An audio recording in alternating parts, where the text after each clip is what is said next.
Hi friends, അപ്പോൾ ഇന്ന് വൈകിട്ട് 4:30 നമ്മൾ നെയ്യാറ്റിൻ ഹോസ്പിറ്റലിൽ പോയായിരുന്നു. നമ്മളെ ജനറൽ ആശുപത്രി. അവിടെ പോയപ്പോൾ അവസ്ഥ കാഷ്വാലിറ്റി വെളിയിൽ വരെ ആൾക്കാർ. ജനറൽ ഒ പിയിൽ രാവിലെ 8 മണി തൊട്ട് 7 മണി വരെയാണ് ഡോക്ടർമാരിരിക്കേണ്ടത്. ഇന്ന് ഒരൊറ്റ ഡോക്ടർ ജനറൽ ഒ പിയിലില്ലായിരുന്നു. കാഷ്വാലിറ്റി ഒരൊറ്റ ഡോക്ടറാണ് ഇരുന്നത്. വൈകിട്ടൊരു 6:30 കഴിഞ്ഞപ്പോൾ ഒരു ഡോക്ടറും കൂടി വന്നത് കേട്ടോ. വളരെ ദയനീയ അവസ്ഥയായിരുന്നു. ഞാൻ വീട്ടിലെത്തി 7:30 കഴിഞ്ഞ്. എനിക്ക് ECG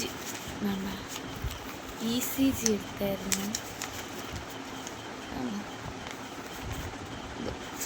ആശുപത്രി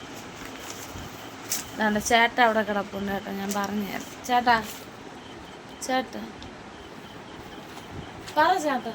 ഹലോ ഗൈസ്, ഭയങ്കര തിരക്കാണ് ഗൈസ്. തിരക്കുള്ളത് കുഞ്ഞുള്ളത് ആശുപത്രിയൊന്നുമില്ലായിരുന്നു. ECG എടുക്കാനൊക്കെ ഞാൻ 1/2 മണിക്കൂർ വെയിറ്റ് ചെയ്യണം. പക്ഷെ ഡോക്ടർമാർ വേണം. നല്ല തിരക്കുണ്ട്. പനി എല്ലാമായിട്ട് വരുന്ന രോഗികൾ 3 ക്യൂ ആയിട്ടാണ് നിൽക്കുന്നത്. ഒരു കൈക്കുഞ്ഞായിട്ടൊക്കെ വരണവരൊക്കെ ഏറ്റുപിടി അങ്ങനെയൊന്നുമില്ല. അങ്ങനെയാണ് ജനറൽ ആശുപത്രി. നെയ്റ്റൊക്കെ നല്ല ഡോക്ടർമാർ വേണം കേട്ടോ.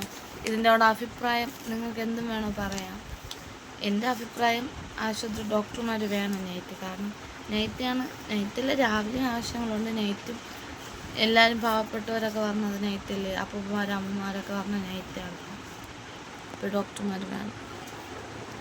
നല്ല വലഞ്ഞ് ഞാൻ ഇന്ന് കുഞ്ഞും കൂടി ഉള്ളതുകൊണ്ട് നല്ല വലഞ്ഞ്.